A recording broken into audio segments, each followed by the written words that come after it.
I think the first thing we should really be kind of like investigating is that who is the customer in B2C and in B2B. And there's actually a fundamental difference.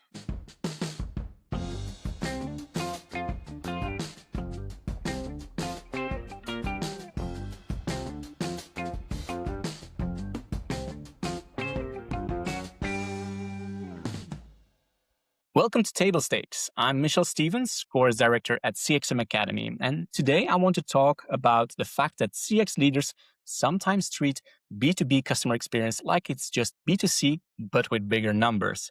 They copy the playbook, they run the same programs, they measure the same metrics, and then they wonder why it doesn't really work. My guest today is Anna-Maija Tanninen. She's a CX expert who specializes in B2B organizations.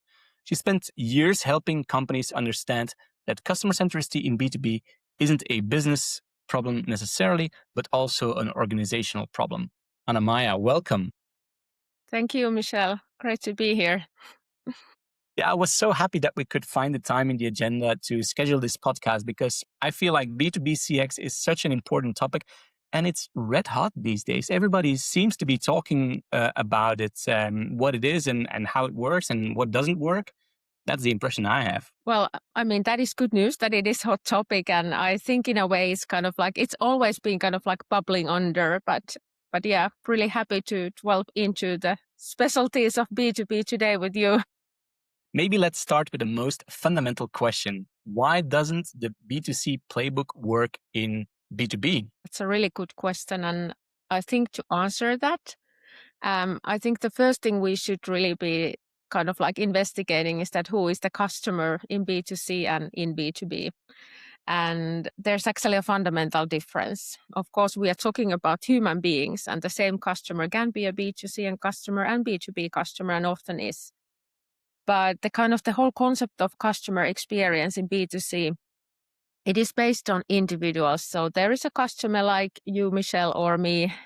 We have a need or an aspiration or something that we don't even know yet, but or an impulse.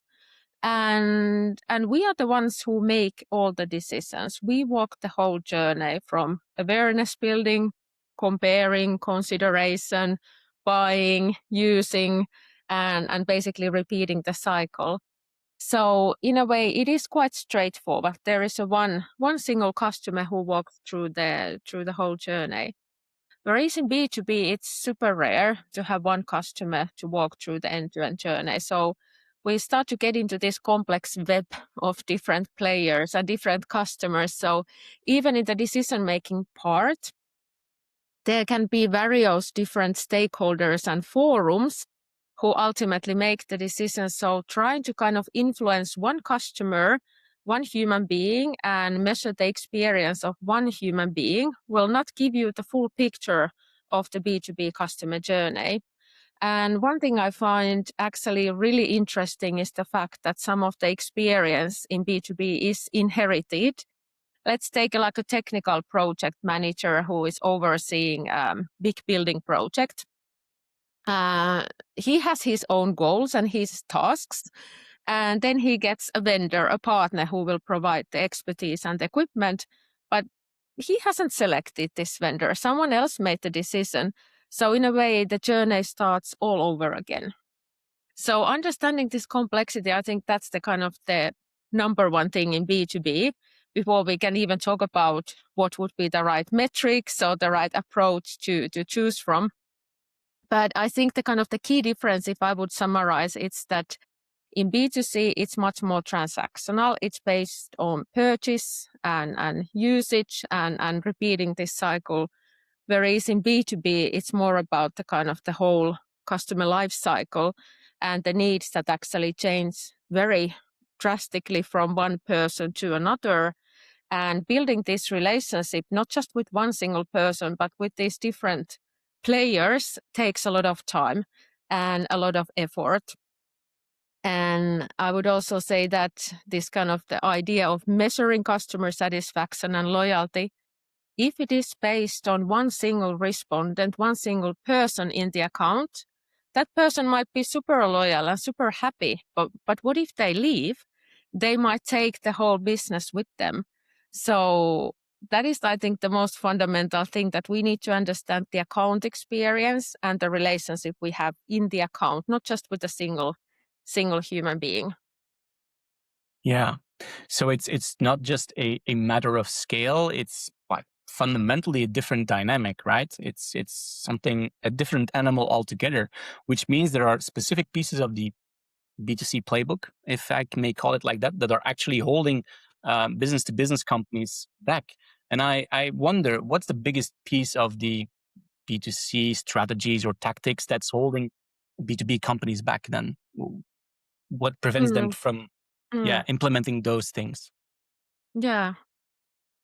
Well, I think some of the things relate to the metrics and the customer insight area, and the fact that in B2C we want to understand not just the customer satisfaction and experience, but also things like delight, where we're able to delight the customer, surprise the customer positively, create like a strong emotional blueprint to that person. Those things matter in B2B, but they just take a very, very kind of a different lens. So I always say that in B2B, there is much more fear of failure than pleasure. So a lot of B2B decision makers, the choices they are making are not just impacting them. So I don't think anyone gets a pleasure out of choosing a provider for their construction project or Mhm. ordering spare parts. But if they don't get that goal met, it's not just their reputation and job. It might be also the whole team, the organization that might suffer as a result. So this old saying that nobody gets fired for choosing IBM, I think that really, really, really applies in B2B still today. So understanding this dynamic of building customer trust and also kind of relieving the customer anxiety and fear of failure, I think those topics are much more important in B2B than in B2C. So I think if we kind of just instantly go to the B2C logic of understanding moments of delight or moments of pain and customer satisfaction, customer effort, I think we are just touching the kind of the surface of the customer experience in B2B. We need to go to a much deeper level, that are we able to meet customer safety standards? Are we able to provide some like tangible value to the customer that helps them to grow their business, succeed in their goals? Are we able to establish this kind of like a thought leadership, that customer trusts us and they seek our advice? And fundamentally, are we able to be a partner that doesn't leave customer once the deal is closed, but we kind of stay them for the long term? So those things require much kind of a deeper customer insight than just launching a survey program and measuring NPS and CSAT. You're actually optimizing for the wrong thing because you're using the wrong framework, right? Which brings me to something you said before that really stuck with me. You said that customer centricity in B2B is an organizational challenge and not necessarily only a business challenge. But what do you mean with that? Well, I think when I talk with B2B executives, everybody understands that you don't win in today's business by competing on price. You have to compete on customer value and customer experience. But the challenge is that, how does this wisdom apply to my business? So I think there is still very kind of a deep rooted belief in operational excellence in B2B. Many of the kind of the golden standards from industrial revolution, like process efficiency, focus on outputs and efficiency, and this kind of like product quality thinking and expertise, standardization, all of these things, they are still kind of like very deeply rooted in the B2B company's DNA, so to say. So the kind of the belief that, okay, we have great products and technically superior products. These products sell themselves. So Mm. this is still, I think, today, it's quite predominantly the thinking in B2B. So the challenge is that, okay, everybody understands that customer centricity matters, but how to make that connection to your own business? I think that is the topic where many companies struggle. So executives don't think in terms of, linkages or theories. They want to see their own numbers. They want to understand through their own numbers. So I think it's an organizational challenge that we actually need to influence the mindset of the people. And we need to kind of like use the insight and data we have to convince the people that, okay, actually, there is a logic here. There is a reason why we should actually investigate this topic, not just through our own processes and efficiency, but also through the lens of the customer. So I think this requires a lot of change management, a lot of persuasion, a lot of good storytelling, argumentation, and data, so that the kind of the lamp goes on top of the heads and like, okay, this makes sense. Yeah. This is something where we need to invest in. So when I said earlier that there is a lot of fear of failure in B2B decision making, I think this applies to CX as well. So in a way, what does it mean to become customer centric? Do we need to change our operating model? Do we need to change how we run business? We've been doing this for 50, 100, 150. I have customers, companies who were established 200 years ago. So it's quite a drastic change when you say that, okay, let's not talk about our products for a moment. What is it that we need to talk about? What is it that basically is left if we take the product out of the equation? And I think those discussions, they take a lot of time. Yeah, and that's not an easy conversation to have. I remember a client who came to me. He was running a family business, an established one, right? It's not a small thing. It was a multi-million dollar kind of enterprise. And he came to me and he said, Michel, what I really don't understand is that my parents who founded this company, they never did these kind of things. They never worried about their promise to their customers. So why should I invest in that? And that was a very difficult bridge to gap from him, because somehow he believed that leaving that behind, that operational excellence behind, was actually the requirement to focus on customer experience. And it took me a while to convince him that both can actually coexist. In fact, they should, because the operational excellence is what gets you at the table, and it's actually the customer experience that makes you win. But that was very difficult for him to really wrap his head around. And I'm sure that you experienced similar things with your clients. 100%. I think that's a great example which you just told, Michelle. So I think there is another challenge in the way how we CX professionals approach customer experience and how we talk about customer experience. So I personally don't think every company should necessarily be best in customer experience. That might not be the goal for everyone, but every single company needs to understand its customers in order to grow. So it is not possible to sell more, attract new clients, and retain the existing ones unless you have customer understanding. It's simply not possible.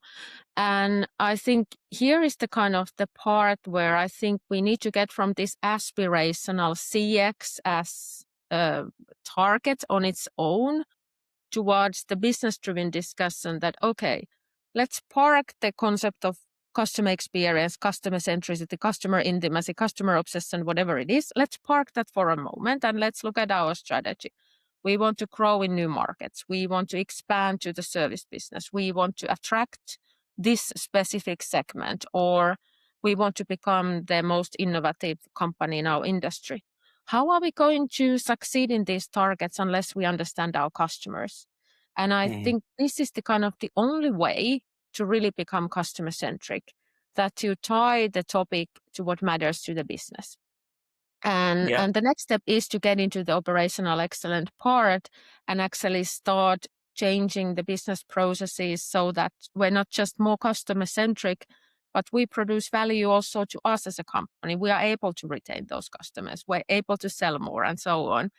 So I think that is one of the kind of the challenge I talked earlier, that executives don't think in terms of theories or linkages. We need to be more specific as CX professionals as well. We need to kind of like help them to see that, okay, customer understanding is fundamental. It's fundamental for us. let's think about a little bit later if we want to be best in customer experience or how the best looks like for us. But first, we need the customer understanding.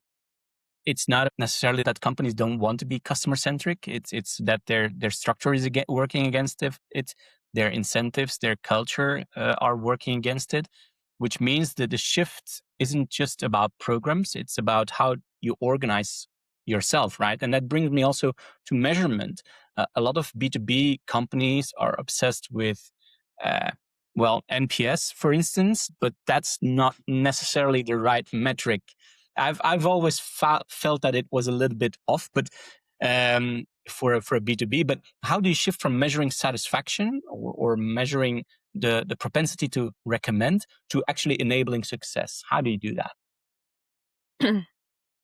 Well, I think many companies, B2B companies, are in this market research mode. So they are sending out surveys, CSAT, NPS, and as you said, they might have copied the B2C playbooks while doing it. They're measuring individual touch points in the customer journey, and then they might send out an annual NPS study to selected customers. Some are much more strategic, and for instance, they do qualitative studies and focus on their key segments and so on. But still, there's a lot of focus on collecting the data. And I think B2B companies typically, they have all the data they need.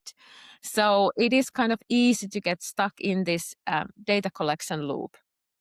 And I think the challenge there is that if we have educated our company that customer centricity is about collecting a KPI, changing NPS to customer trust, for instance, will not make a huge difference if there are no processes, no competence, no culture to kind of move from that data and the insight towards action. So that's the kind of the area where companies typically struggle. And I think the most important thing there as well is that, once again, focus and not try to change everything or take all of the data you have, but let's look at your strategy. You want to grow in modernization business. So let's understand the modernization customer's journey. Who are these customers? What are their goals and needs? Let's see if we need to send out surveys or if there are some other better ways to get this data. But let's try to move from the data collection to testing some concepts, testing some changes as fast as possible, because we want action. And action cures fear, and action shows to people that, hey, there is something that we can actually do. And I think even starting in a very, very more small, limited pilot, I have seen tremendous results of this approach. Taking a pilot, let's just focus on this one part of the customer journey, because we know there's a lot of challenges, and let's do something differently. And let's then ask the feedback from the customer and also from our field personnel, but what was the impact? And let's create these stories and this evidence that this works. Because none of us has a crystal ball. We cannot see to the future and say that, okay, this is the kind of the best way of working with the customer. This produces the best result. This prevents retention. We need to test different concepts and different methods. And this is about building that competence as well when you start to co-create with the organization. So many of my customers, and also in my background when I worked in an in-house role, I've been involved in these co-creation projects. And I think it's not just about creating some new concept that you test, but also building this skill set and ownership that, okay, I actually have a role. I can do something. This is a topic where I can contribute. So yeah, I think moving from insight to action with a proof of concept as fast as possible is the best way to create this internal story. What I also think is important here is that you need to understand, and I think you already mentioned it, is that you need to understand what problems are we solving, right? So if the organization's drive is to acquire more customers, or if it is to retain existing customers, that is going to manifest in the customer experience in different ways. So if you're trying to boil the ocean and trying to retain existing customers and acquire them and try to invest in both areas at the same time, you're going to dilute yourself. You're going to lose yourself as well in all these massive projects. I think that is one of the key components that might be overlooked. Like, what are we actually trying to solve here? It is not Yes. about customer satisfaction. And I really like that fact that you said, yeah, we have a lot of customer insights and we do a lot of research. But the key question is, how does that tie back to what the guys from sales are actually living right now, or what are the people from customer service struggling with right now? So I think that link needs to be very clear to everybody in the organization. You are 100% correct. And unfortunately, I see that the many CX teams, they spend majority of their time with this insight box. So they are kind of managing the surveys and technical setup of the surveys, running the surveys, producing the reports and data. And even in this age of AI, there is still a lot of manual work that many companies do in order to kind of have these like monthly or quarter reports to the management team. And this doesn't provide any business value, unless there is the action, unless the action follows. And I think the danger is that if there is no action, sooner or later, someone will ask that why are we continuing to ask this feedback from the customer if we are not doing anything with the insight, if we are not doing anything with these findings. And when these questions come, you don't want to be the CX manager who is once again handing out that insight report. You need to build that process of the action process. Once you start the surveys, you need to have it ready and you need to be able to test it immediately. Yeah. I also think that you need to, as a CX leader, you need to get rid of that. Well, not get rid of it, but stop looking into the rear view mirror all the time and actually start looking through the windshield and looking what is ahead, right? So move from a backward looking metric or a backward looking kind of attitude to a forward looking one. You're not just asking if they're happy, you're actually asking, are my clients winning on in their markets as well? And I think that is a big shift for a lot of organizations these days. Question I wanted to ask you, for a B2B leader who's stuck in that insights trap, right? That insights box. What's the first thing they should do? How do they get unstuck on that one? I think the first thing should be to look at the roles and responsibilities, how you have basically structured the whole CX in the organization. So what I often see is that we have a voice of the customer team or a CX team who is producing this insight to the company as a service. So basically, if I would be head of a business unit, I would get a monthly report, but I wouldn't have to lift a finger or do anything. That report would be just delivered to me. And I think we are doing here a huge disservice to the people. So the first thing would be to look into the roles and responsibilities as, hey, let's take like a VP of a business line, for instance. This person could be an owner for this topic, which means that there's some responsibilities if you are a CX owner for your business line. For instance, you need to make sure that there is a follow-up process with the customer. You need to make sure that you have monthly, quartal discussion on the findings, action planning around the findings. There are certain kind of activities where you have a role. You sit in the leadership team meeting, so your role is to take the kind of the recurring customer feedback items to the leadership team meeting. Because the people in the marketing unit or frontline, they will not be able to do that. So basically you are sitting in different tables and you need to make sure that certain topics are raised in those tables.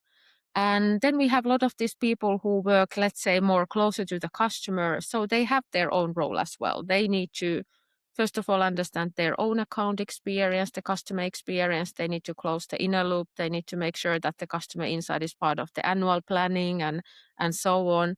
And if you don't have this kind of like understanding that who should be driving and doing what, you might end up in a situation where there is a small team or worst case, one single person in the company who kind of sits on top of everything. And naturally, then you cannot do it all. You cannot be driving the discussions in every steering or leading the action planning workshops or doing the annual planning and so on. So spread the responsibility as soon as possible. And you don't need to establish new CX roles. You need to use what you already have. And I have Yeah. said this before, and I kind of like keep on saying it, that it is much easier to get CX to the tables where your leadership team is sitting than trying to get the leadership team to join your CX steering or table. So not just the people, but identify also these different forums and meetings where customer insight, the CX processes should be in the agenda. So this is the kind of the fundamental thing, I think, when we talk about the CX governance that you need to establish, because this allows you to start then driving those processes and those co-creations and those pilots and building those competencies and doing the trainings and so on. So if you don't have this understanding, it is really a lonely job to try to do everything by yourself, or it's actually impossible. Yeah. You know, Anna-Maija, I really love the quotes. I think I'm going to quote you on that one. Don't bring the CEO to CX, bring CX to the CEO. I really love that. And I really think that that is something really different instead of trying to persuade them in the traditional ways. Let's do it in a different way and actually bring CX to the table and demonstrate value. I really love that. Thank you for sharing that one. So yeah, that's basically it. I would say stop copying B2C. Start thinking about what success actually looks like for your clients in B2B. So Anna-Maija, thank you so much for being here. I know you are a very busy B2B expert, so I appreciate the time that you took and showed us that B2B CX is a completely different game. Thank you for having me, Michelle. It was my pleasure, and always love talking about B2B. Yeah, yeah. We can talk about it for hours. I'm really well. And thanks to all of you for watching and listening. Your B2B customers don't want to be satisfied; they want to be successful. That's table stakes. Until next time, here or in one of our courses. Take care.